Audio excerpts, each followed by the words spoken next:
والصلاة والسلام على من لا نبي بعده أما بعد أعوذ بالله السميع العليم من الشيطان الرجيم بسم الله الرحمن الرحيم قال الله عز وجل يا أيها الذين آمنوا اتقوا الله حق تقاته ولا تموتن إلا وأنتم مسلمون. محترم سامعین، اللہ رب العالمین کی مقدس کتاب قرآن مجید سے ایک آیت جو خطبۃ الحاجہ کی شروع میں پڑھی جاتی ہے، بڑی مشہور آیت ہے. اس آیت کی تلاوت کی گئی ہے. آئیے دیکھتے ہیں اللہ رب العالمین نے اس آیت کریمہ کے اندر ہمیں اور آپ کو کون سا پیغام دیا ہے، جس کو اللہ کے نبی صلی اللہ علیہ وسلم اپنے خطبہ حاجہ، خطبۃ الجمعہ ہو یا خطبہ نکاح ہو یا کسی اور بھی قسم کی مجلس جب بیٹھتی تھی، کوئی مجلس ہوتی تو اس میں اللہ کے نبی صلی اللہ علیہ وسلم اس مجلس کی جب ابتدا کرتے تو اس کے اندر پڑھنے کا ثبوت ہے کہ نبی صلی اللہ علیہ وسلم پہلے اس آیت کریمہ کی تلاوت کرتے تھے. یہ ہے احزاب و النساء وغیرہ کی دو آیات اور ہیں. اس آیت میں اللہ رب العالمین کا فرمان ہے یا اتقوا اللہ حق تقاتہ.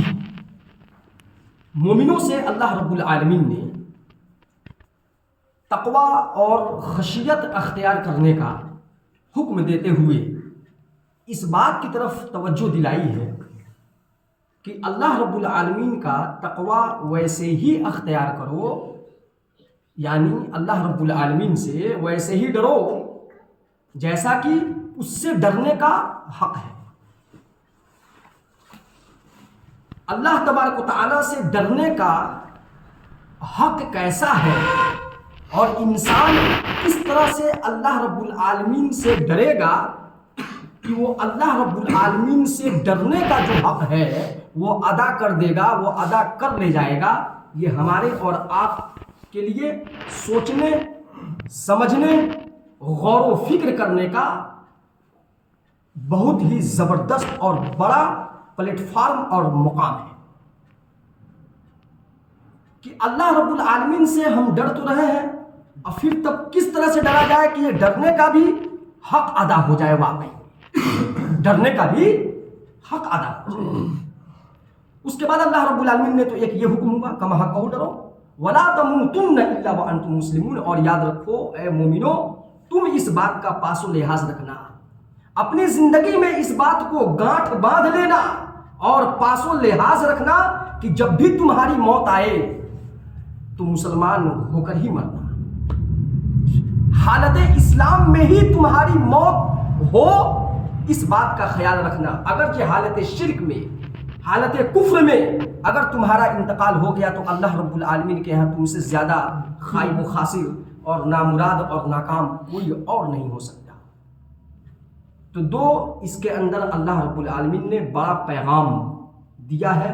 پہلا پیغام کا تعلق اللہ رب العالمین کی کما حق جو اس سے ڈرنے کا حق ہے اس طرح سے ڈرا جائے، اور دوسرا پیغام جس کا تعلق اس بات سے ہے کہ ہمیں اور آپ کو اپنی زندگی میں اس بات کا خیال رکھنی چاہیے کہ ہم مسلمان ہیں نا. جانچ پڑتال کرتے رہنا چاہیے اپنے ایمان کا اور اپنے اسلام کا.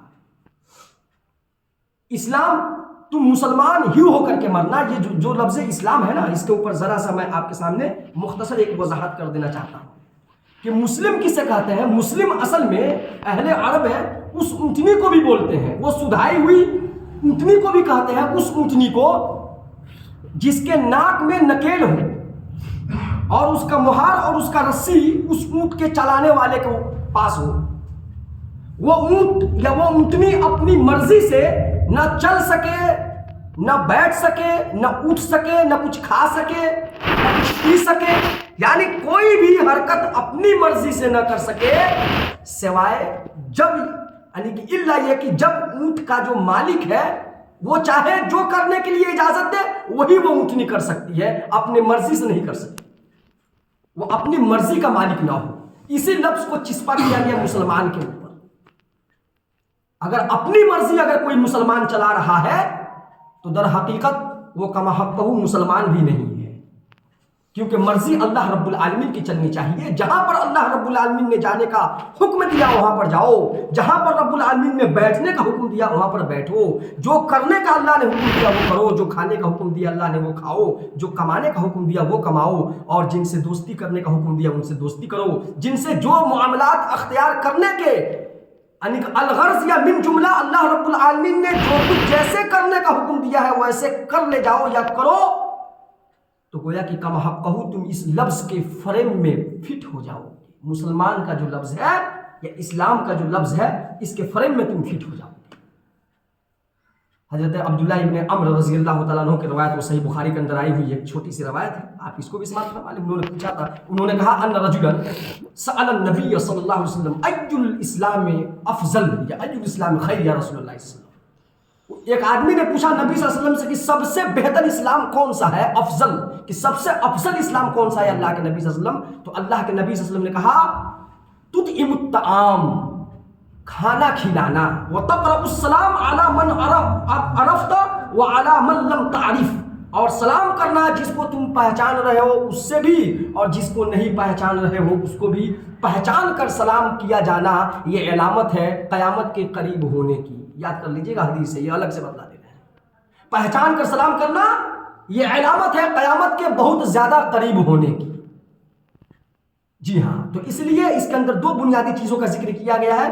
پہلی چیز کیا ہے, وہ یہ ہے کہ جیسے کھانا کھلانا حقوق العباد سے تعلق رکھتا ہے. جو شخص کھانا کھلائے, بہت کم ہوگا ایسا, جو شخص کھانا کھلائے گا وہ کیا ہوتا ہے کہ دل کا جو ہے وہ سخت ہو, چاہے دل کا جو ہے وہ سمجھے کہ ٹیڑھا ہو, اس طریقے سے نہیں. اللہ رب العالمین نے جب اسلام کی توفیق دے دی, اس کے بعد اگر کھانا کھلا رہا ہے تو اس کا کھانا کھلانا یہ اللہ کے اجر و ثواب کا ذریعہ ہوگا. لیکن اگر وداؤٹ اسلام پورا کا پورا ٹن کھانا کھلا دے, 0 سناٹا رہے گا جب تک وہ اسلام قبول نہیں کرے گا. اسلام قبول کرنا پڑے گا آپ کا ٹن کھانا کھلانے کے لیے. جی ہاں, دنیا کے اندر اس کا جو اجر و ثواب ہے وہ آپ پا سکتے ہیں, وہ کچھ مل جائے گا, لیکن آخرت میں نہیں ہے. بہرحال کھانا کھلانا اور ہر جان جس کو آپ جانتے ہو چاہے نہیں جانتے ہو اس کو سلام کرنا, بس یہ رہے کہ مسلمان ہو. کیا ہو, یہ بات آپ یاد رکھیے گا ذہن میں کہ وہ مسلمان ہو. اس لیے کہ غیروں کے بارے میں حدیث میں لا تبدأ بالسلام, کہ جب غیروں سے ملاقات ہو تو آپ سلام میں پہل نہیں کر سکتے ہیں. غیروں سے ملاقات میں سلام میں پہل کرنا یہ جائز نہیں ہے.